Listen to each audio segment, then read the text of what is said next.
ইহুদি খ্রিস্টানদের চরিত্র নকল করেছেন আল্লাহর নবী। আনাস ইবনে মালিক রাদিয়াল্লাহু তাআলা আনহু বলেন, রাসূল সাল্লাল্লাহু আলাইহি সাল্লাম বলেছেন, ইন্নাল ইয়াহুদা ইযা হাজাতিল মারা ফীহিম লাম ইয়াকুলুহা ওয়া লাম ইজাবিউহা। ঋতু যদি বতী হয় ইহুদিদের মেয়েরা, ইহুদি খ্রিস্টানদের মেয়েরা যদি ঋতুবতী হয়, তাদের যদি হায়েজ হয়, তাহলে তারা তাদের সাথে থাকে না, তারা তাদের সাথে মেলামেশা করে না, তারা বাড়িতে উঠতে দেয় না, পৃথক ঘরে রাখে। তার মানে ওর এখন কুষ্ঠ বেমার হয়েছে, ধবল কুষ্ঠ, ওকে প্লেটে হাত দিতে দেওয়া যাবে না। ওর জন্য প্লেট ভিন্ন, ওর জন্য ঘর ভিন্ন, ওর জন্য বিছানা ভিন্ন। দেখেন নারী তাদের কাছে কত খারাপ। চি চি চি চি চি, ও ঋতুবতী, ওকে ওকে বিছানা আসতে দিও না, ও বাইরে থাক, ও বাইরে থাক। ওর জন্য প্লেট ভিন্ন, ওর জন্য ঘর ভিন্ন, ওর সাথে থাকা হবে না, ওর সাথে খাওয়া হবে না, ওর সাথে মিলন হবে না। রাসূল সাল্লাল্লাহু আলাইহি সাল্লামকে সাহাবীগণ জিজ্ঞাসা করলেন, আল্লাহর নবী, ইহুদি খ্রিস্টানেরা মেয়েদের সাথে আচরণ করছে। তখন আল্লাহ রাসূল বলেন, ফাসনাউ মা হুন্না কুল্লা শাইইন ইল্লা নিকাহ। তোমরা মেয়েদের সাথে, ঋতুবতী মেয়েদের সাথে সবকিছু করো, ওদের সাথে থাকো, ওদের সাথে চলো, ওদের সাথে উঠো, ওদের সাথে বসো, ওদের সাথে একসাথে কথা বলো, শুধুমাত্র মিলনে লিপ্ত হয়েও না। এছাড়া যা কিছু তোমাকে ভালো লাগে সবকিছু করো, শুধুমাত্র মিলনে লিপ্ত হয়েও না। ফালাম্মা বালাগা ইহুদাল, যখন রাসূলের এই কথাটি নবীর কাছে, ইহুদিদের কাছে পৌঁছিল, রাসূলের এই কথা যখন ইহুদিদের কাছে পৌঁছিল, তখন ইহুদিরা বলল, এই লোকটা মুহাম্মদ এত খারাপ যে আমাদের কোন নীতি মানে না, ইল্লাই খলেবনা, ওর কাজই হলো আমাদের বিরোধিতা করা। এই মুহাম্মাদের কাজই হলো আমাদের বিরোধিতা করা। আল্লাহ রাসূল বলেছেন, খালিফুল ইয়াহুদা ওয়ান নাসারা, তোমরা ইহুদি খ্রিস্টানদের বিরোধিতা করো। দেখেছেন মেয়েদের নিয়ে তাদের ব্যাপারে কত কথা তারা আমাদের নবীর উপরে মন্তব্য করেন, এই কথার উপরে। আয়েশা রাদিয়াল্লাহু তাআলা আনহা বলেন, কানা রাসূলুল্লাহ সাল্লাল্লাহু আলাইহি ওয়াসাল্লাম ইয়ামুরুনি, আল্লাহর নবী আমাকে আদেশ করতেন, ফাত্তাজেরো ওয়া ইউবাশিরুনি, আমাকে বলতেন, আয়েশা তুমি ঋতুবতী হয়েছ, তুমি লজ্জা স্থানের উপরে একটি অতিরিক্ত কাপড় ব্যবহার করো। এরপরে তিনি আমার সাথে গায়ের সাথে গা লাগাতেন, শরীরের সাথে শরীর লাগিয়ে দিন রাত কাটাতেন, এক বিছানে থাকতেন। এই হলো ইহুদি, আর এই হলো মুহাম্মদ সাল্লাল্লাহু আলাইহি সাল্লাম। ওই হলো ইহুদিদের চরিত্র, এই হলো মুহাম্মদ সাল্লাল্লাহু আলাইহি সাল্লামের চরিত্র, পাশাপাশি। আয়েশা রাদিয়াল্লাহু তাআলা আনহা বলেন, কানা ইখরুজু রাসূলুল্লাহ সাল্লাল্লাহু আলাইহি ওয়াসাল্লাম রাসাহু ইলাইয়া ওয়া হুয়া মুতাকিফুন ফাগশালাহু রাজ্জালাহু ওয়ান হাজ। রাসূল সাল্লাল্লাহু আলাইহি সাল্লাম ইতিকাফ অবস্থায় মাথাটা আমার দিকে একটু বের করে দিতেন, আমি মাথাটা পানি দিয়ে ধুয়ে দিতাম, মাথায় চিরুনি করে দিতাম, তখন আমি ঋতুবতী। আপনাদের তো মাথায় চুল নাই, বলে আব্দুর সাহেব আপনারও নেই, তো আপনার স্ত্রী আর মাথার চুল চিরুনি করে দিবে কি? আর আপনি তো বাঙালি। বাঙালি মানে আব্দুর সাহেব কি বলতে চাইলেন? ও বাঙালি মানে বউ মাথার চুল চিরুনি করে দিবে কেন? বউ গরুর চারিতে পানি দিবে, বউ জমিতে কাজ করবে, বউ ব্যাংকে চাকরি করতে যাবে, বউ মানে টাকা, বউ মানে টাকা, বউ মানে ইনকাম। বউ মাথার চুল আঁচড়িবে কেন? বউ কেন মাথা ধুয়ে দিবে? ছি ছি ছি ছি ছি ছি, সব কাপুরুষ। বউকে চিনে না স্ত্রী কি জিনিস, সব কাপুরুষ। স্ত্রীকে চিনে না ও কি জিনিস। তাকে পাঠিয়েছে বাজারে, তাকে পাঠিয়েছে ব্যাংকে চাকরি করতে, তাকে পাঠিয়েছে স্কুলে, তাকে পাঠিয়েছে বলছে গরু চারিতে পানি দে, তাকে পাঠিয়েছে জমিতে। আশ্চর্য, ওই স্ত্রীকে কি দিয়ে চিনবে? অথচ আল্লাহ তাআলা বলছেন অমিন আয়াতিহান খালাকালাকুম মিন আনফুসিকুম আজওয়াজান লিতাসকুনু ইলাইহা। আল্লাহর একটা বিশাল নিদর্শন যে তোমাদের মধ্য থেকেই তোমাদের স্ত্রীকে সৃষ্টি করেছেন, তোমাদের মধ্য থেকেই তোমাদের স্ত্রীদেরকে সৃষ্টি করেছেন, যাতে করে তুমি সেখানে শান্তি তৃপ্তি পাও। কি দিয়ে আপনি শান্তি পাবেন? আপনি যখন বাড়িতে আসেন তখন ও কলেজে, আপনি যখন বাড়িতে আসেন তখন ও ব্যাংকে, আপনি যখন বাড়িতে আসেন তখন ও অনেকগুলো ধান সিদ্ধ করেছে, কালি মেখে আছে। আপনি যখন বাড়িতে এসেছেন তখন দেখছেন যে গরুর চারি বুঝেন আপনারা, গরু যাতে পানি খায়, ওতে আপনার বউ পানি দিচ্ছে। তো বলেন ও দিয়ে আপনি কি স্বাদ উঠাবেন? দিল্লির মেয়ে হলে বুঝতে পারতেন।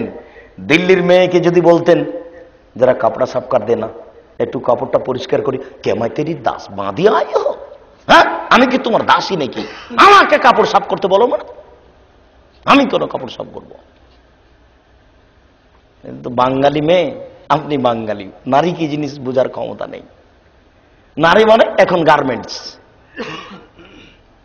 কেউ যে দাম দিতে চায় না, একেবারে যে ভুলে গেল সবাই। নারী কি জিনিস এটা ভাবতেই চায় না।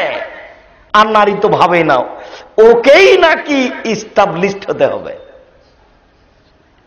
ওকেই নাকি ইস্টাবলিশড হতে হবে, ওকেই নাকি আগে চাকরি করতে হবে তারপরে বিবাহ। বাপ মা বলছে অনেকদিন যাবৎ পড়লো, মাস্টার ডিগ্রি পাস করেছে, একটা চাকরি না করলে কেমন হয়? নেন দেখেন,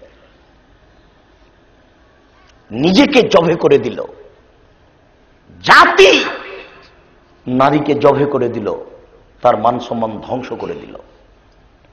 শুনুন, আয়েশা রাদিয়াল্লাহু তাআলা আনহা বলেন কানা রাসূলুল্লাহ সাল্লাল্লাহু আলাইহি সাল্লাম আলা হিজরি, রাসূল সাল্লাল্লাহু আলাইহি সাল্লাম আমার কোলের উপরে মাথা রেখে দিতেন। এদাও রাসাহু আলা হিজরি, আল্লাহর নবী আমার কোলের উপরে মাথা রেখে দিতেন।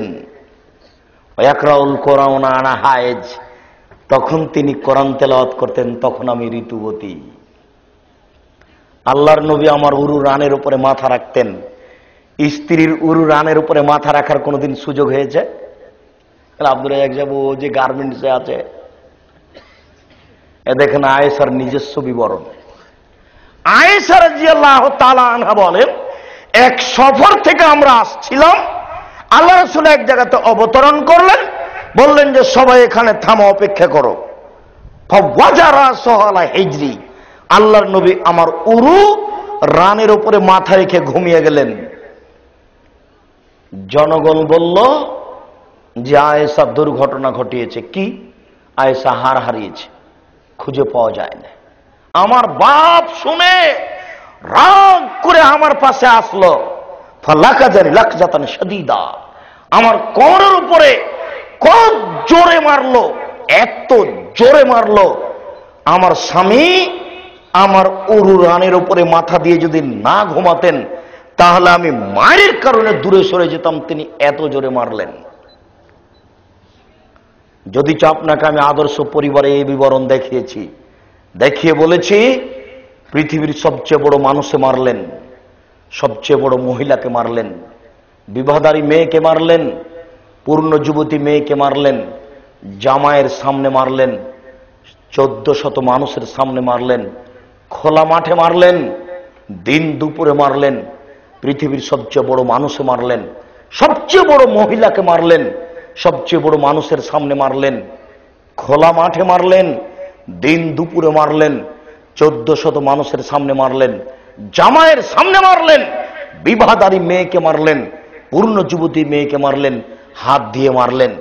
আপনার মেয়ে ক্লাস 10-এ পড়ে, ঢং ঢং করে ল্যাংটা ঘুরে বেড়াই, তাকে একটা ধমক দিতে পারেন না। আপনি আবার বাপ, আপনার মতো কাপুরুষ বাপের বেঁচে থাকার চেয়ে মরে যাওয়া অনেক ভালো। এই দেখেন পৃথিবীর সবচেয়ে বড় মানুষের সবচেয়ে বড় মহিলাকে মেরে দিলেন।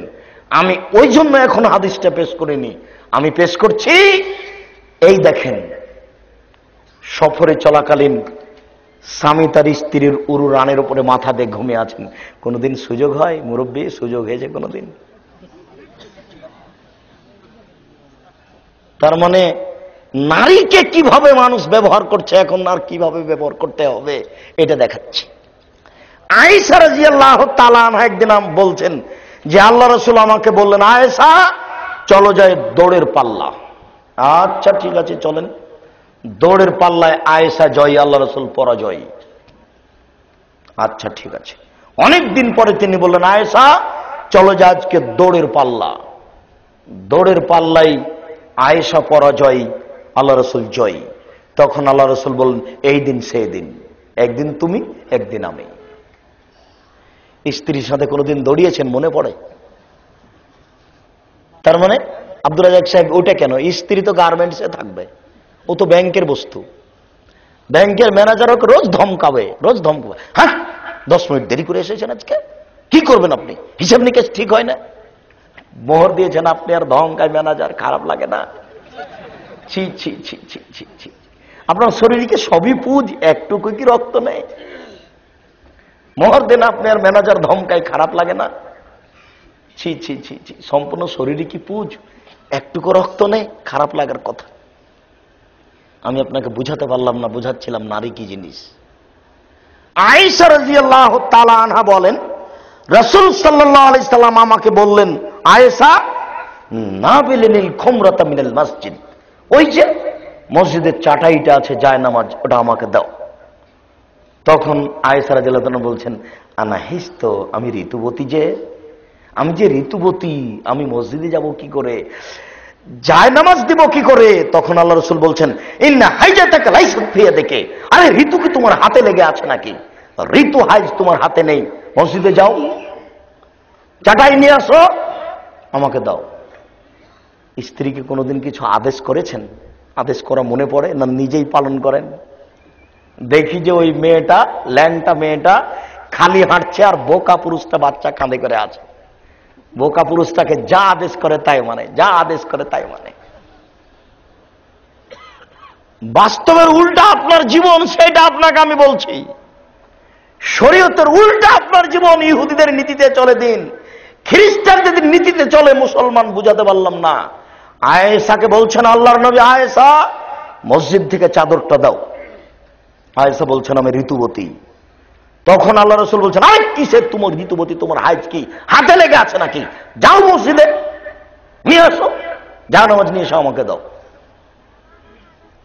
তার মানে ঋতুবতী হলে পচে গেছে। কে বলেছে? ঋতুবতী মহিলা মসজিদে যাবে, থাকবে, উঠবে, বসবে। আয়েশা তার প্রমাণ। সাথে সাথে কোনদিন স্ত্রীকে আদেশ করেছেন কিনা দেখেন। আয়েশা রাদিয়াল্লাহু তাআলা আনহা বলেন, আল্লাহর নবীর হাতে একটা ভেড়া দিয়ে দেওয়া হলো জবে করার জন্য।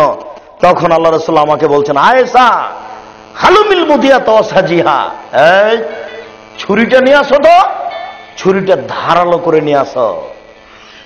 আয়েশা ছুরিটা ধারালো করে নিয়েছে, আল্লাহ রাসূলের হাতে দিল। সম্মানিত উপস্থিতি, আয়েশা রাদিয়াল্লাহু তাআলা আনহা বলেন, কুনতু আশরাবুল মা সুম্মা উনাবিলু ওয়ান নবী সাল্লাল্লাহু আলাইহি সাল্লাম, আমি গিলাসে পানি পান করতাম, এরপরে আল্লাহর নবীর হাতে দিতাম। ফওয়াজা ফাহু ফিমৌজি ফিয়ে, তিনি গিলাসের ওখানেই মুখ লাগাতেন যেখানে আমি মুখ লাগিয়ে পানি পান করেছি, তখন আমি ঋতুবতী। কোনদিন এক গিলাস পানি দুইজন মিলে পান করেছেন? মনে পড়ে এক একদিন? সংসার কোথায় চলে গেছে। সাথে সাথে তিনি বলছেন আমি ঋতুবতী। এটা ইহুদিদের চরিত্র, এটা আল্লাহ রাসূলের নীতি। ওটা ইহুদিদের চরিত্র, এটা আল্লাহ রাসূলের নীতি। আয়েশা রাদিয়াল্লাহু তাআলা আনহা বলেন, ওয়া আতারাকুল আরকা সুম্মা উনাবিলুহু নবী সাল্লাল্লাহু আলাইহি সাল্লাম, আমি গোশত নিয়ে দাঁতে ছিঁড়ে খেতাম, এরপরে আল্লাহ রাসূলের হাতে দিতাম। আল্লাহ রাসূল গোশতের ওখানেই দাঁত লাগাতেন যেখানে আমি দাঁত লাগিয়ে ছিঁড়ে খেয়েছি, তখন আমি ঋতুবতী। কি দিয়ে বুঝাই আপনাকে আমি? রাসূল সাল্লাল্লাহু আলাইহি সাল্লাম নারীদেরকে কিভাবে মূল্যায়ন করেছেন। আর ইহুদি খ্রিস্টান নারীদেরকে কিভাবে মূল্যায়ন করেছে, নারীদের মর্যাদা কিভাবে রক্ষা হবে। ইসলাম যেভাবে নারীদেরকে থাকতে বলেছেন, সে থাকতে বলেছে, সেইভাবে থাকলেই তারা মর্যাদা নিজের রক্ষা করতে পারে। তাদের মর্যাদা রক্ষা করার জন্য আল্লাহ তাআলা বলেন, আল্লাহ বলেন অকারনা ফি বুয়ুতিকুন্না ওয়ালা তাবাররাজনা তাবারুজাল জাহিলিয়াতিল উলা। হে মুসলিম মহিলা, তোমরা বাড়িতে থাকো। বন্যতার যুগে, বর্বরতার যুগে, অসভ্যতার যুগে নারীরা যেভাবে প্রদর্শনী দিয়ে চলতো সেইভাবে চলো না। এই হলো 1 নম্বর আদেশ। নারী তার মর্যাদাকে রক্ষা করতে পারে এই পথে। জাহেলিয়াতের প্রদর্শনী বাতিল করতে হবে। এই যে রাস্তাঘাটে দেখছেন, এই যে এখন আপনার মেয়ে বসে আছে মাথায় কাপড় না দিয়ে, এখন ও বলুক যে আমি হিন্দুর মেয়ে, তাহলে আর কোনো কথা নেই। ও বলুক যে আমি ইহুদির মেয়ে, কোনো কথা নেই। ও বলুক যে আমি খ্রিস্টানের মেয়ে, কোনো কথা নেই। ও যদি বলে আমি মুসলিম, তাহলে ওর মাথায় কাপড় নাই কেন? ওর লজ্জা নেই? বাপ বেটি কি লজ্জা বেঁচে খেয়েছেন? বাপ বেটি কি লজ্জা বেঁচে খেয়েছেন? ও যদি বলে আমি মুসলিম, তাহলে ফতোয়া গায়ে দিয়ে আছে কেন? হিন্দু তার নীতি মানে। হিন্দু কি নীতি মানে? বিবাহ হলে গলায় হাতে এ থাকে বালা শাখা, আর কপালে সিঁদুর থাকে, থাকবেই। নীতির পরিবর্তন করে না হিন্দু। ও বলছে যে, ও বলছে আপনার মেয়ে বলছে যে আমি মুসলিম, ওই যে ওখানে বসে আছে, ওই যে মাথায় কাপড় না। দেখেন না আপনি কোনোদিন? আপনার মেয়ে বলে আপনার মনে হয় না কোনোদিন? আপনি নাকি 3 বার হজ করেছেন, প্রতি বছর নাকি ওমরা করতে যান। দেখেন, ধর্মকে মজাক করিয়েন না। দেখেন, ধর্মকে বিদ্রুপ করে জান্নাত কিনা যায় না, হিসাব ঠিক নয়। নীতি পরিবর্তন করতে হবে। আল্লাহ তাআলা বলেন, সত্য সত্যই যদি মহিলারা নিজের মান মর্যাদাকে রক্ষা করতে চায়, তাহলে তাকে বাড়িতেই থাকতে হবে, জাহেলিয়াতের নীতি ত্যাগ করতে হবে। আব্দুর রাজ্জাক সাহেব, তাহলে কি তারা বাইরে যেতে পারবে না? আত্মীয় স্বজনের বাড়ি, প্রয়োজনে ডাক্তারখানা? জি, প্রয়োজনে নারী ডাক্তার তো দূরের কথা, পুরুষ ডাক্তারের কাছে যেতে পারে। প্রয়োজনে নারী ডাক্তার তো দূরের কথা, পুরুষ ডাক্তারের কাছে অপারেশন হতে পারে, জরায়ু অপারেশন করতে পারে। দলিল? খুব দূরে চলে গেলেন মনে হচ্ছে। জি না, দূরে যায়নি। দলিল, রাসূল সাল্লাল্লাহু আলাইহি সাল্লাম বলেন, আলী মারসাদ গানামি শোনো, ওই যে একটা মেয়ে চলে যাচ্ছে হাতিব ইবনে আবি বালতার পক্ষ থেকে পত্র নিয়ে, তোমরা ছুটে যাও, ওকে পেয়ে যাওয়ার রওজায়ে খাকে। রওজায়ে খাক একটা জায়গার নাম কাঞ্চন ব্রিজ। এই তোমরা চলে যাও কাঞ্চন ব্রিজে, ওখানে একটা মেয়েকে পাবা, বৃদ্ধা, তার কাছে একটা পত্র আছে, ধরো তাকে। সাহাবীগণ ছুটলেন। যেতে যেতে যেতে যেতে দেখছেন ঠিকই কাঞ্চন ব্রিজের উপরে একটা মেয়ে। ওখানে কিন্তু কাঞ্চন ব্রিজ না, এবার ভুল বুঝিয়েন না, ওখানে রওজায়ে খাক আছে। দেখলেন একটা বৃদ্ধা মেয়ে। আলী বললেন, তোমার কাছে একটা পত্র আছে, দাও। চিনা, আমার কাছে পত্র নেই। আছে, পত্র নেই, আছে। যেই না আমার কাছে পত্র নেই, কোন কোন লোকের পত্র আমি বহন করি না। তখন আলী বলছেন, দেখো, পত্র যদি বের না করো, লাউজার রেদান্নাকে, সম্পূর্ণ শরীরের কাপড় খুলে নেব, উলঙ্গ করে দেখব তোমার পত্র কোথায় আছে। তখন দেখলো বিষয়টি খুব কঠিন। শেষ পর্যন্ত মাথার চুলের খোপাতে পত্র ছিল, বের করে দিল। শেষ পর্যন্ত কাপড়ের মোড়াতে পত্র ছিল, বের করে দিল। বুখারীর এক বর্ণনা খোপা চুলের ভিতর, এক বর্ণনা কাপড়ের মোড়াই। সমাধা কি হবে? হয়তোবা লম্বা লম্বা চুল ছিল, চুলের মাথায় পত্র ছিল, চুলগুলি এই কাপড় যেখানে মোড়ানো থাকে সেইখানে মোড়ানো ছিল, তাই সেখান থেকে পত্র বের করে দিল। তাহলে দুটাই হয়ে গেল। এবার আলী বললেন, চলো আল্লাহ রাসূলের কাছে। আল্লাহ রাসূলের কাছে নিয়ে যাওয়া হলো। দেখো কে লিখেছে? হাতিব ইবনে আবি বালতা। ডাকাও। হাতিব ইবনে বালতা, তুমি এই পত্র লিখেছ? জি, এই পত্র আমি লিখেছি। কেন? আপনাদের তো আত্মীয় স্বজন মক্কাতে আছে, সবাই নিজের নিজের ভাতিজা বৌমা ভাইকে দেখে, কেউ কেউ চলে এসেছে, ভাই এসেছে, আর এক ভাই আছে, তার বউ ছেলে মেয়েকে দেখে। আমি হাতে বিভিন্ন বালতা, আমার কেউ নেই, আমার স্ত্রী ছেলে মেয়ে আছে, শুধু আমি একাই চলে এসেছি। আমি মনে করলাম ফাঁকে ফাঁকে ফাঁকে ফাঁকে রাসূলের গোপন কথা আমি খ্রিস্টানদের মুশরিকদের বলে দিই, মক্কাবাসীকে বলে দিই, তাহলে মক্কাবাসীরা মনে করবে এই শোনো শোনো, হাতে বা আমাদের মানুষ, হাতে বের ছেলে মেয়েকে দেখো। কথা বুঝতে পারলেন না? সেই দিনও দেখছেন ভোট চলছে, এই দেখেন সেই দিনও চলছে পক্ষপাতিত্ব। এই জন্য আমি পত্র দিয়েছি, যেমন এই পর্যন্ত বলা। উমার বলছেন দানি ফাক্তল, আল্লাহ রাসূল ছেড়ে দেন, তাকে মেরে দিই। উমার মানে উমার, উমার মানে উমার, আপনি অনুমতি দেন তাকে মেরে দিই। তখন আল্লাহ রাসূল বলছেন উমার, হাতেবকে হত্যা করো না। হাতেব যা বলেছে ঠিক বলেছে, ও বাদরি সাহাবী, তাকে মারা হবে না, ও ভুল করেছে, তওবা করলে ক্ষমা হবে। আল্লাহ রাসূল মারানো তুমি দিলেন না। উমার তো উমারই, 19-20 দেখলে জবে। বুখারীর বর্ণনা। এই যে দেখেন, আলী বললেন তোমার কাপড় খুলে উলঙ্গ করে দেখব, আল্লাহ রাসূল সমর্থন করলেন। তাহলে বোঝা যাচ্ছে যে প্রয়োজনে নারী উলঙ্গ হতে পারে, প্রয়োজনে নারী পুরুষের কাছে চিকিৎসা নিতে পারে, কোনো সমস্যা নেই। আমরা এইখানে বাধা দিইনি, শরীয়ত তার নিজের গতিতে চলবে। একটা লোক আমাকে বলছে রাজশাহী বাগমারাতে যে স্ত্রীর দুধ খাওয়া জায়েজ করেছে, কচ্ছপ জায়েজ করেছে। আজকে না হিন্দুর টাকা দিয়ে মসজিদ জায়েজ করেছেন, আজকে শুকুরের গোস্ত, শোরের গোস্ত জায়েজ করে যান। খুব রাগ করে বলছে, আঙ্গুলটা করে এখানে নিয়ে চলেছে, কখন যে আঙ্গুল ঢুকে দেয় চোখে। তা আমি বললাম জি, স্ত্রীর দুধ খেতে তো আমরা জায়েজ বলিনি। আমাদেরকে জিজ্ঞাসা করা হয়েছিল যে একটা মহিলার দুধ তার স্বামী খেত, কোন মহিলা বলেছিল যে তোমার বিবাহ বাতিল হয়ে গেছে, তখন ওই মহিলা সংসার ত্যাগ করে আর এক জায়গাতে বিবাহ বসেছে, আর এক জায়গাতে কিছুদিন থাকলে ওই স্বামী মারা যায়। এখন মহিলা আমাদেরকে জিজ্ঞাসা করছে ভাই ঘটনা এই, আমার স্বামী আমার দুধ খেত, আমি এক মহিলাকে জিজ্ঞাসা করলাম ঘটনা এই, মহিলা বলল তোমাদের বিবাহ বাতিল হয়ে গেছে। তখন আমি অন্য জায়গাতে বিবাহ বসলাম, অন্য জায়গাতে আমার সংসার হলো, আমার স্বামী মারা গেল, আমার স্বামী পূর্বেরটা এখনো আছে, আমি কি করব? তখন আমরা বললাম তোমার স্বামী আগেরটা বাতিল হয়নি গো, তোমার পরের বিবাহটাই বাতিল, পরেরটা জেনা হয়েছে। স্ত্রীর দুধ খাবে কেন? এটা খাওয়া ঠিক নয়, এটা ছেলের খাদ্যও খাবে কেন? খেয়েই যদি নিয়ে থাকে তাহলে বিবাহ বাতিল হয়নি, মেয়ে ভুল বলেছে, এই হলো ফতোয়া। তো আমরা কখন বললাম যে তোমরা সব স্ত্রীর দুধ খাও? এ কথা আমরা কখন বললাম? অযথা আমার উপরে, আমাদের উপরে অপবাদ লাগাচ্ছে।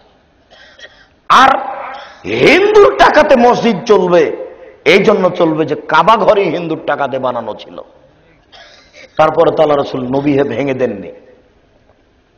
এরপরে হিন্দুর উপঢকন আল্লাহ রাসূল নিতেন। এরপরে কচ্ছপ জায়েজ, তার বুখারী দ্বারা প্রমাণ, বুখারীর হাদিসে। শুকুর মনে কিছু নেন না, সরও খাওয়া জায়েজ, সর কুকুর খাওয়া জায়েজ। এবার তো আরো খেপে যাই, শুধু বেঁচে আছে।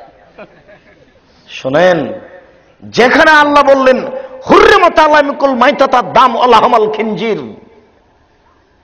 তোমাদের উপরে মরা প্রাণী হারাম, শুকুরের গোশত হারাম, এভাবে হারাম বলতে বলতে বলতে এবার উল্টা ধরলেন আল্লাহ, ফামানিস্তুররা গায়রা বাগ ওলাদ। শোনো, তবে যদি এছাড়া কোনো পথ না থাকে, বাঁচার জন্য যদি এরই তুমি মুখামুখি হও, তাহলে সীমা লঙ্ঘন করো না, ওকে জায়েজ মনে করো না, বাঁচার জন্য ওটা খেয়ে নাও। দেখেন আল্লাহ আবার জায়েজ বললেন। কথা বুঝতে পারলেন না মনে হয়? সম্মানিত উপস্থিতি, নারী বাড়িতে থাকবে, কথাই ঠিক। বাইরে যাবে কেন? জরুরি কারণে যেতে পারে। মহান আল্লাহ বলেন ইয়া আইয়ুহান নবী কুল লিআজওয়াজিকা ওয়া বানাতিকা ওয়া নিসাইল মুমিনিনা ইদুনিনা আলাইহিন্না মিন জালাবিবিহিন্না। মুহাম্মদ সাল্লাল্লাহু আলাইহি সাল্লাম, আপনি আপনাদের স্ত্রী, আপনার স্ত্রী, আপনার মেয়ে, জনগণের স্ত্রীকে বলে দেন, তারা যখন বাড়ি থেকে বের হবে তখন ইসলামী পোশাক পরে চাদর গায়ে দিয়ে মুখের উপরে চাদর ঝুলিয়ে বাড়ি থেকে বের হবে। ফালা ইউরাফনা, তাদেরকে সহজে চিনা যাবে না। যখন চিনা যাবে না তখন তাকে কেউ কষ্ট দিতে পারবে না। ইফটিজিং তো বহু দূরের কথা। ফলাইউ যাই না, যেহেতু চিনা যাবে না, যেহেতু চিনা যাবে যে পর্দাশীলা মহিলা বোরখা পরে আছে, তখন তাকে দুর্বল কিছু বলার সুযোগ নেবে না। যেহেতু চিনতে পারবে যে পর্দাশীলা মহিলা, তখন তার উপরে কটু মন্তব্য করার সুযোগ নেবে না, ইফটিজিং করবে না। ইফটিজিং এর পরিভাষা আল্লাহ তাআলা 1450 বছর পূর্বে জাতির সামনে পেশ করেছেন কোরআন মাজিদে। ফলাই যায় না, তাকে কষ্ট দেওয়া হবে না, তার উপরে দুর্বল মন্তব্য করা হবে না। বলবে না যে মাল চলে গেল, এ কথা বলবে না।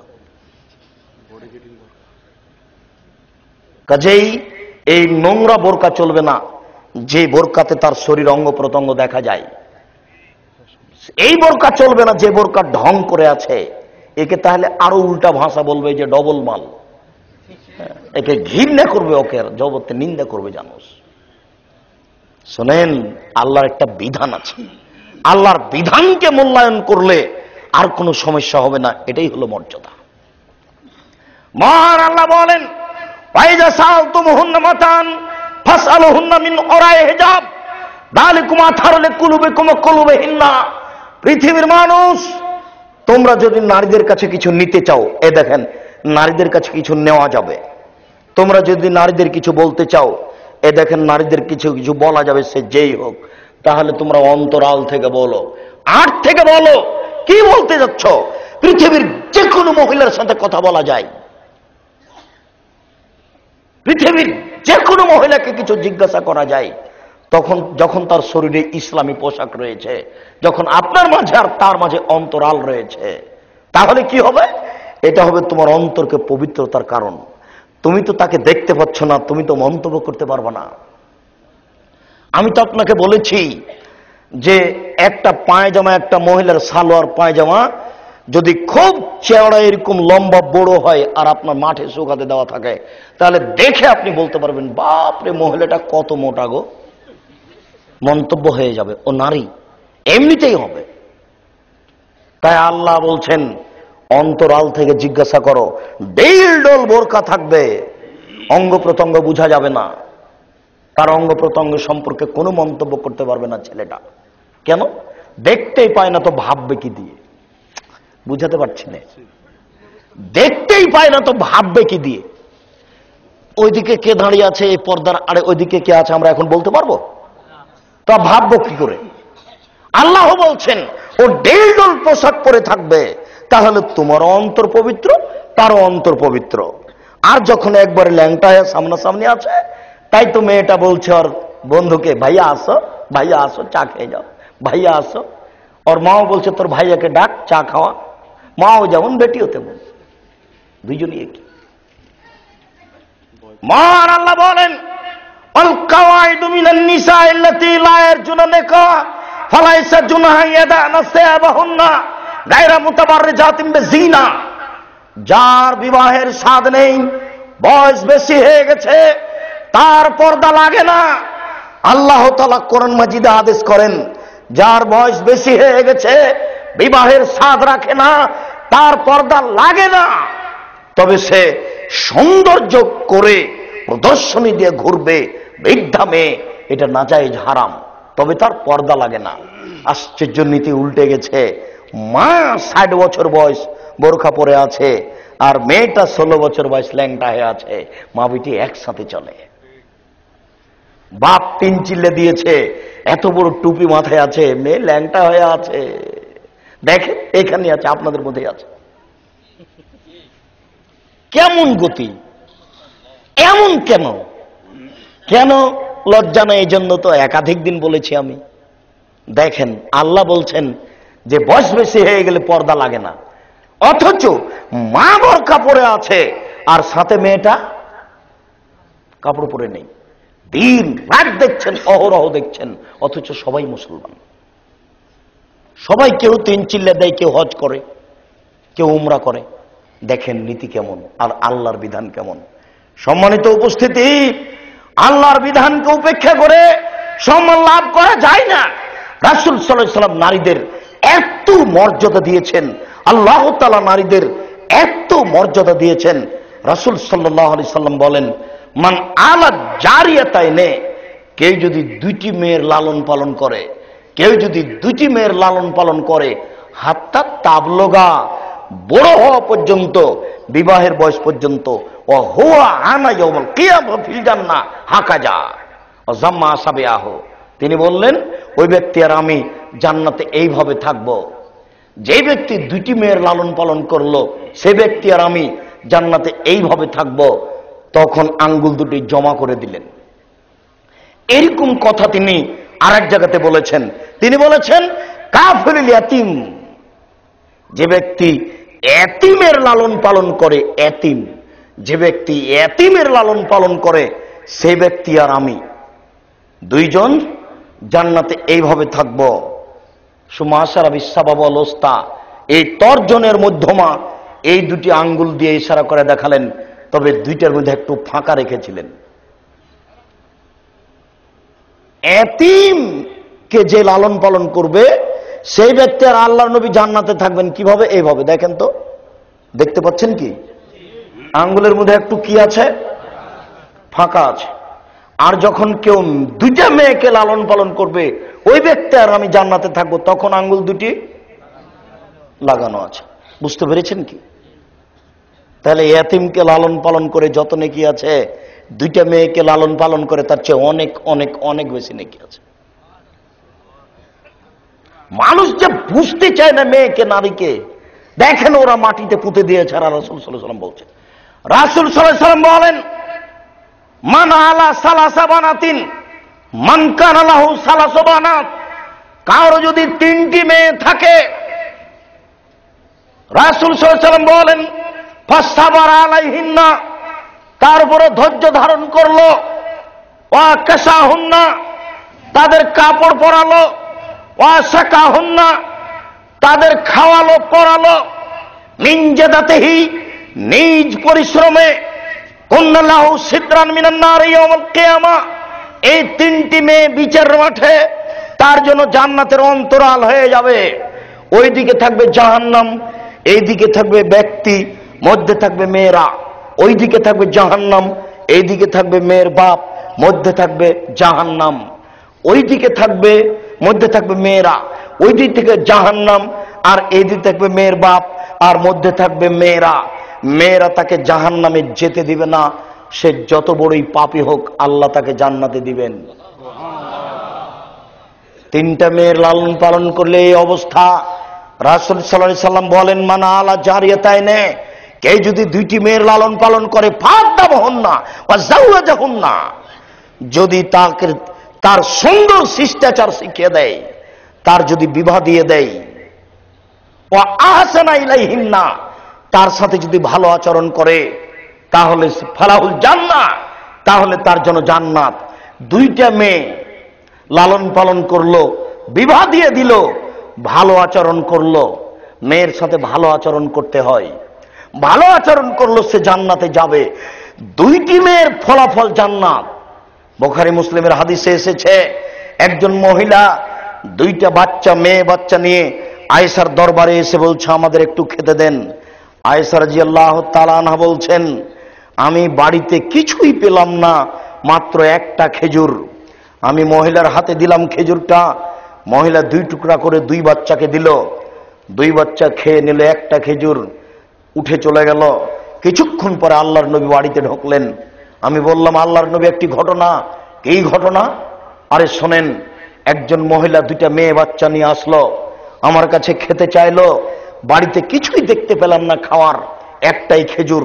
আমি মহিলার হাতে দিলাম, মহিলা খেজুরটা 2 টুকরা করে 2 বাচ্চাকে দিল। 2 মেয়ে বাচ্চা খেয়ে নিল, উঠে চলে গেল। আল্লাহ রাসূল বললেন, শোনো আয়েশা, কারো যদি দুইটি মেয়ে থাকে, মেয়ে দিয়ে যদি কাউকে আল্লাহ পরীক্ষা করেন, তাহলে মেয়েরা হয়ে যাবে জাহান্নামের অন্তরাল, মেয়েরা হয়ে যাবে জাহান্নামের অন্তরাল, মেয়েরা হয়ে যাবে জাহান্নামের অন্তরাল। শুনুন, 10টা ছেলেকে মাস্টার ডিগ্রি পাস করালে 1 নেকি হবে, এ কথা আল্লাহ রাসূল বলেননি। 10টা ছেলেকে লন্ডন পাঠালে 1 নেকি হবে, এই কথা আল্লাহ রাসূল বলেননি। তো ছেলে মেয়েকে পড়াবে কেন? ছেলেকে পড়াবে কেন? জন্ম দিয়েছে এই জন্য, ওটা জিম্মেদারি। এই জন্য তো আপনাকে বলেছি 7 দিনের দিনে আকিকা দিতে হবে, এটা জিম্মেদারি। 14 দিনে আকিকা চলে না, 21 দিনে আকিকা চলে না, জীবনে একদিন আকিকা চলে না। 14 দিনের হাদিস চলবে না, বাতিল। 21 দিনের হাদিস চলবে না, বাতিল। জীবনে একদিন আকিকা দেওয়ার হাদিস বাতিল। এই কথাই ফতুহুল বারীতে রয়েছে, বুখারীর সারহা এই কথাই রয়েছে, আউনুল মাবুদ আবু দাউদের সারা এই কথা রয়েছে, তোহফাতুল আওয়াজিতে তিরমিজির সারা এই কথাই রয়েছে, আপনার ওই বুলুগুল মারাম সবুলুস সালাম এই বুলুগুল মারামের ব্যাখ্যা বইয়ে এই কথা রয়েছে, নাইলুল আওতারে। আকিকা 7 দিনের আগেও চলে না, 7 দিনের পরেও চলে না, 7 দিনের আগেও চলবে না, পরেও চলবে না, উট দিয়ে চলবে না, গরু দিয়ে চলবে না। এটা বাপের জিম্মেদারি। ছেলেকে পড়াতে হবে, এটা বাপের জিম্মেদারি। ছেলেকে পড়াতে হবে, এটা বাপের জিম্মেদারি। পড়িয়ে সে জান্নাত লাভ করবে এ কথা নয়। আব্দুর রাজ্জাক সাহেব, কথা কি ভুল হচ্ছে? আমরা তো শুনেছি আল্লাহর নবী বলেছেন, যে মাতাল ইনসান ইনকাতা আমালুহু ইল্লা মিন সালাসা। মানুষ মারা গেলে 3টে কর্ম চালু থাকে। মানুষ মারা গেলে কর্ম বন্ধ, তবে 3টে। 1, ওলাদুন সলেহ এদুলাহু, ভালো ছেলে বাপের জন্য দোয়া করবে। হ্যাঁ, তা তো ভালো কথাই। তো ভালো ছেলে শুধু নয় তো, ভালো মেয়ে, ছেলে মেয়ে। আমি আপনাকে দেখাতে চাচ্ছি, মেয়ের ছেলের কোনো পার্সোনাল মর্যাদা আছে নাকি? জি না, ছেলের কোনই পার্সোনাল মর্যাদা নেই। সব সম্মান মেয়েদের। যেটুকু সুবিধা আপনি ভোগ করবেন ইহকালে পরকালে, সব মেয়েদের পক্ষ থেকে। জান্নাত নিবেন মেয়েদের পক্ষ থেকে, দুনিয়াতে সুবিধা নিবেন মেয়েদের পক্ষ থেকে, সম্মান নিবেন মেয়েদের পক্ষ থেকে। সবকিছু আল্লাহ মেয়েদের ভিতরে রেখে দিয়েছে। যেদিন ছেলে ভা দিবে না, লাথি মেরে বের করে দিবে, সেদিন মেয়ে ভা দিবে। কত আপনার চোখের সামনে প্রমাণ আছে, কত শত ছেলে আপনাকে বের করে দিবে, এই কথাই ঠিক। দিন যত যাবে মানুষের মানবতা উঠে যাবে, পশুত্ব নেমে আসবে, তখন বাপকে হত্যা করবে। দিনে দুপুরে বাপকে ভাত দেয় কি করে? আল্লাহ নবী বলছেন যে বাপকে হত্যা করবে। যেই ছেলে বাপকে হত্যা করবে, সেই ছেলে বাপকে ভাত দিবে কি করে? ভাত মেয়ে দিবে, মেয়ে জান্নাত। সবকিছু মেয়েদের ভিতর আল্লাহ রেখে দিয়েছে। এসব মেয়েরা তো জানে না, বুঝতেও চায় না, বুঝার চেষ্টাও করে না। আব্দুর রাজ্জাক সাহেব, আর একটু কথা শোনেন তাহলে। আল্লাহর নবী মুহাম্মদ সাল্লাল্লাহু আলাইহি ওয়াসাল্লাম বলেছেন, ওই কথার ভিত্তিতে বলা যায় কথাটি যেখানে আমরা বলেছি। আল্লাহ রাসূল বলেছেন, নারী যদি 4টা কাজ করতে পারে, তাহলে তাদের জন্য জান্নাতের যে কোনো দরজা খোলা। নারী যদি 4টা কাজ করতে পারে, তাহলে তাদের জান্নাতের যে কোনো দরজা খোলা। নারী যদি 4টা কাজ করতে পারে, তাহলে তাদের জন্য জান্নাতের যে কোনো দরজা খোলা। 1, সালাত খামসা, 5 ওয়াক্ত সালাত আদায় করলো। 2, সমাত শাহরাহা, রমজান মাসে সিয়াম পালন করলো। 3, আতাত বালাহা, স্বামীকে মেনে চললো। 4, আহসানাত ফারজাহা, জেনায় লিপ্ত হলো না। এই 4টা যদি কাজ করতে পারে, তাহলে জান্নাতের সব দরজা খোলা, সব জায়গা দিয়ে ঢুকতে পাবে। এইরকম কোন হাদিস কিয়ামত পর্যন্ত আপনি পাবেন না যে কোন পুরুষ 4টা কাজ করলে জান্নাতে চলে যাবে। এরকম কোনদিন কোন কিয়ামত পর্যন্ত কাজ দেখাতে পারবেন না যে পুরুষ 4টা কাজ করলে চলে যাবে জান্নাতে, কিন্তু নারী যদি 4টা কাজ করে তাহলে জান্নাতে চলে যাবে। আব্দুর রাজ্জাক সাহেব, একটা হাদিস তো আমরা দেখতে পাচ্ছি, রাসূল সাল্লাল্লাহু আলাইহি ওয়াসাল্লাম বলেছেন, ওযু করার পরে যদি কেউ বলে আশহাদু আল্লা ইলাহা ইল্লাল্লাহু ওয়াহদাহু লা শারীকা লাহু ওয়া আন্না মুহাম্মাদান আবদুহু রাসূলুহু, তাহলে তার জন্য জান্নাতের 8টি দরজা খোলা। আচ্ছা, ভালো কথা, হাদিস তো বুখারী মুসলিমের। তো এটা শুধু তোমার জন্য না নারীর জন্য? সবার জন্য। আপনার জন্য, নারীর জন্য। তো আপনার মর্যাদাটা কোথায়? দেখবেন আপনি নারীদের পার্সোনাল মর্যাদা আবার দেখাচ্ছে। রাসূল সাল্লাল্লাহু আলাইহি সাল্লাম বললেন, আলা উখবিরুকুম মিন আহলিল জান্নাহ, সঙ্গী সাথী আমি তোমাদেরকে কি জান্নাতীদের কথা বলে দিব না? কারা কারা জান্নাতি বলে শোনো তাহলে। আন-নবিয়্যু ফিল জান্নাহ, নবী জান্নাতে, অসিদ্দকু ফিল জান্নাহ, সত্যবাদী জান্নাতে, অশহীদ ফিল জান্নাহ, শহীদ জান্নাতে, ওর রাজুল ইয়াজুরু আখাহু, ওই লোকটাও জান্নাতে যে লোকটা তার দিনী ভাইকে দেখতে গেছে দিনের স্বার্থে।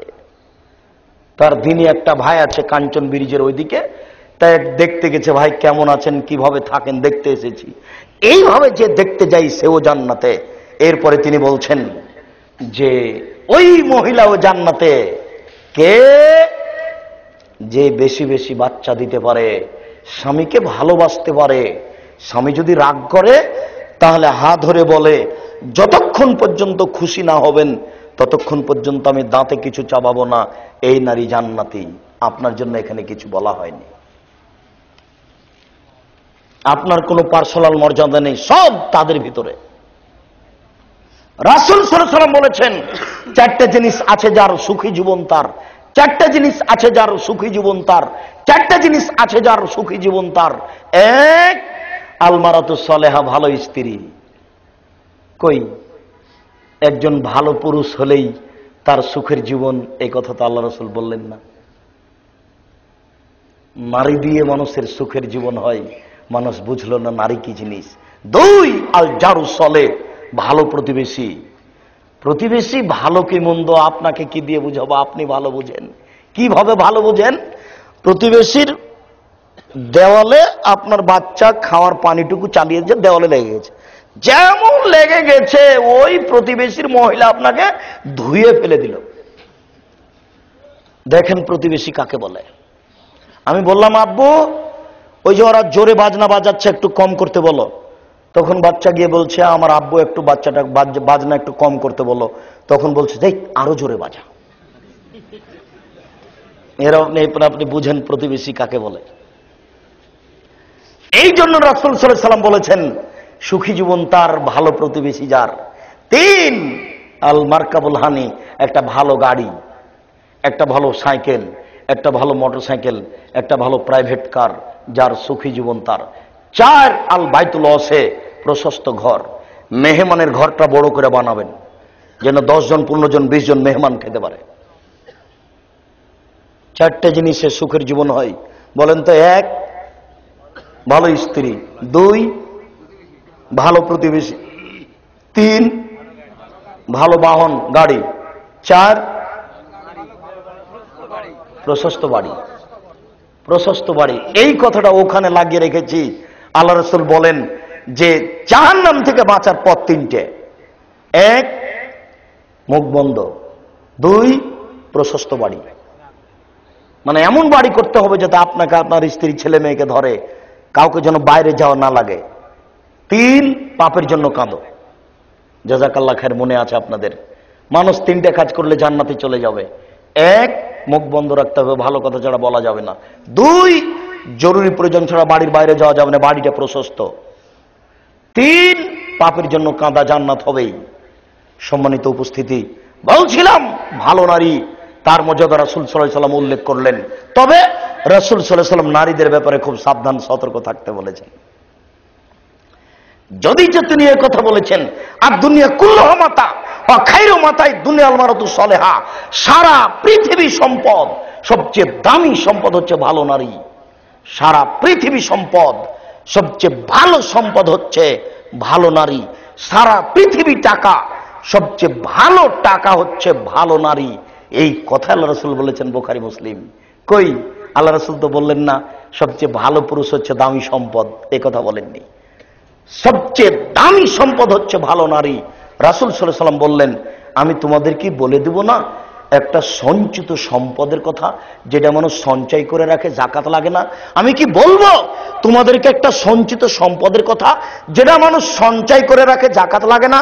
আমি কি বলবো একটা সঞ্চিত সম্পদের কথা, যেটা মানুষ সঞ্চয় করে রাখে, যাকাত লাগে না? তো বলেন সেটা কি? তখন আল্লাহ রাসূল বললেন, শোনো, নারী আল মারাতু সালেহা, ভালো নারী স্বামী আদেশ করলে মানে। এক। দুই, স্বামীর সাথে কথা বললে হাসি মুখে বলে। 3, স্বামী বাড়িতে না থাকলে কারোর সাথে প্রেমের গল্প করে না। 3টি গুণের ভিত্তিতে একজন নারী ভালো হতে পারে। 1, স্বামীর সাথে কথা বললে হাসি মুখে বলে। 2, স্বামী আদেশ করলে পালন করে। 3, স্বামী বাড়িতে না থাকলে নিজেকে হেফাজতে রাখে, কন্ট্রোলে রাখে, কারোর সাথে গল্পে জড়ায় নেয়। রাসূল সাল্লাল্লাহু আলাইহি ওয়াসাল্লাম বললেন, আমি কি তোমাদের বলে দিব না? শাওবান রাদিয়াল্লাহু তাআলা বললেন, যদি জানতে পারতাম কোনটা দামি সম্পদ তাহলে সঞ্চয় করে রাখতাম। যদি জানতে পারতাম কোনটা দামি সম্পদ তাহলে সঞ্চয় করে রাখতাম। তখন আল্লাহ রাসূল বলছেন, আরে শোনো শোনো, আমি বলে দিচ্ছি, আফজালহু, পৃথিবীতে সবচেয়ে দামি সম্পদ 1, লিসানুন যাকির, ওই জিহ্বা যেই দিয়ে সবসময় বলতে পারে সুবহানাল্লাহ, আলহামদুলিল্লাহ, আল্লাহু আকবার, আস্তাগফিরুল্লাহ। বসেছিলেন, বসে উঠে একটু ঘরের দিকে যাচ্ছেন, বলেন আস্তাগফিরুল্লাহ ওয়া আতুবু ইলাইহি। কারোর সাথে গল্প করছেন, মাঝে মধ্যে বলেন আস্তাগফিরুল্লাহ ওয়া আতুবু ইলাইহি। এই জিহ্বা হচ্ছে সঞ্চিত সম্পদ। 2, কালবুন শাকির, ওই অন্তর যে অল্পতে খুশি, আল্লাহ যা দিয়েছে আলহামদুলিল্লাহ। 3, জাওজাতুল মুমিনা, ভালো স্ত্রী, তুইনু জাওজাহা আলা ঈমানিহি, যে তার স্বামীকে ঈমানের উপরে সাহায্য করতে পারে, সেই হলো সঞ্চিত সম্পদ। যে তার স্বামীকে ঈমানের উপরে সাহায্য করতে পারে, সেই হলো সঞ্চিত সম্পদ। স্বামীকে বলে, দেখো গো, আমি গরিব ঘরের মানুষ, আমি একটু লবণ ভাতে খুশি, আমার জন্য বেশি টাকা ইনকাম করতে হবে না হারাম উপায়ে, এ হলো সঞ্চিত সম্পদ। তবে আপনি সাবধান থাকুন। রাসূল সাল্লাল্লাহু আলাইহি সাল্লাম বলছেন, দুনিয়াতে যেটা সবচেয়ে বিপজ্জনক বস্তু রেখে গেলাম সেটা নারী। রাসূল সাল্লাল্লাহু আলাইহি সাল্লাম বলেছেন, তোমরা নারীদের কাছে যাওয়া থেকে বেঁচে থাকো। রাসূল সাল্লাল্লাহু আলাইহি সাল্লাম বলেছেন, সাবধান, কোন নারীর সাথে নির্জনে একাত্রিত হয়েও না, নইলে তৃতীয় জন হবে শয়তান। তিনি বলেছেন, সাবধান, ইয়াকুমুল মুগিবাত, যেই বাড়িতে স্বামী নাই, যেই মহিলার স্বামী নাই, ওই বাড়িতে যায় না। তিনি বলেছেন, ও নারী জাতি, মা রাআইতু মিন নাকিসাত আকলিন ওয়া দীনিন আযহাবালি রুব্বিল্লাহ জলিল হাজমিন ইহদাকুন্না। বুদ্ধিমানের বুদ্ধিকে নষ্ট করতে পারে তোমাদের চেয়ে কেউ আমি কাউকে দেখিনি। ও নারী জাতি, বুদ্ধিমানের বুদ্ধিকে নষ্ট করতে পারে তোমাদের চেয়ে কেউ আমি কাউকে দেখিনি। তোমরাই এমন জাতি যে বুদ্ধিমানের বুদ্ধিকে নষ্ট করতে পারো। ওই যে পায়ে হেঁটে গেলেন কাঞ্চন ব্রিজের কাছে, দাঁড়িয়ে আছেন, একটা গাড়িতে উঠলেন, দেখলেন একটা মেয়ে সিটে বসে আছে, পাশে একটা সিট খালি আছে। আপনি ওখানে দাঁড়াতে একটু হাসি মুখে বলল, ভাইয়া বসো। খালি হাসি মুখে বলার সাথে সাথে সব ঈমান বিক্রি হয়ে গেছে। এখন আপনি আর নিজেকে ধরে রাখতে পারবেন না। আপনি বলবেন, তোমার নাম কি, তোমার বাপের নাম কি, তুমি কোন ক্লাসে পড়ো, আপনার ঈমান গেছে। এই কথা আল্লাহ রাসূল বলেছেন 1450 বছর পূর্বে, বুখারী মুসলিম। সম্মানিত উপস্থিতি, নারীদের ব্যাপারে সাবধান থাকুন। আপনাদের বসে থাকা দেখে আমি খুবই খুশি। নিয়মিত আমাদের আলোচনা শুনছেন, এর উপরে আপনারা যারা এত আগ্রহ সহকারে কথা শোনেন, এর জন্য আমরা প্রথমে আল্লাহর কাছে শুকরিয়া আদায় করি। আল্লাহুম্মা আমিন। আল্লাহ, তুমি আমাদের প্রতি বিশেষ দয়া করো। আল্লাহুম্মা আমিন। আমরা সত্যিকারী দিন জানা ও বুঝার জন্য আসি, তুমি আমাদের কবুল করো। আল্লাহুম্মা আমিন। এরপরে আপনাদের যেটার সাথে আমার যে দ্বিতীয় জরুরি কথা, সেটা হচ্ছে এই, আমি যেটা বলেছি আপনাদের জানা আছে, এই যে হাঁটাবো, বীর হাঁটাবো 12-14 বিঘা জমির উপরে যে প্রতিষ্ঠান, এখানে দেশি বিদেশি শিক্ষক আছে। এখন একজন মাদানী শিক্ষক আছেন, আজকেও তিনি এখানে উপস্থিত হয়েছেন।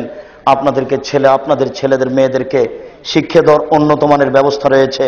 ছেলে মেয়েকে সেখানে পাঠাবেন এবং আর্থিক সহযোগিতা করবেন। আর আরেকটা জরুরি কথা, একটু থামো, একটু জরুরি কথা। আমার তো বইগুলো পড়ছেন, উপদেশ আছে, তাফসির আছে। আব্দুল্লাহ বিন আব্দুর রাজ্জাক, আমার বাচ্চা আব্দুল্লাহর একটা বই আছে, মদিনা বিশ্ববিদ্যালয়ে পড়ছে। বুকে হাত বাঁধতে হবে না, নিচে বাঁধতে হবে, এত তথ্যবহল বই আমি আমার জীবনে দেখিনি। ওর দাম 30 টাকা, এখানে আছে, নিয়ে যাবেন। আর একটা বই হচ্ছে আলবানী রাহিমাহুল্লাহর মত পরিবর্তন, কারণ বিশ্লেষণ, সর্বশেষ সিদ্ধান্ত। তার মানে একটা হাদিসকে কিভাবে তিনি সহিহ বলেন আর কিভাবে তিনি জয়ীফ বলেন, তার বিস্তারিত বিবরণ। এই বইটিও স্টেজে আছে। অন্যান্য সকল বইগুলি সংগ্রহ করুন। এই দুইটি বই সহ সকল বইগুলি সংগ্রহ করার অনুরোধ রেখে আমি আমার আলোচনা শেষ করছি। বইগুলি সব স্টেজে আছে, বইগুলি সংগ্রহ করুন। একটা ৭০ টাকা মূল্য আর একটা ৩০ টাকা মূল্য। শুক্রিয়া, হ্যাঁ, জাযাকুমুল্লাহ খাইর।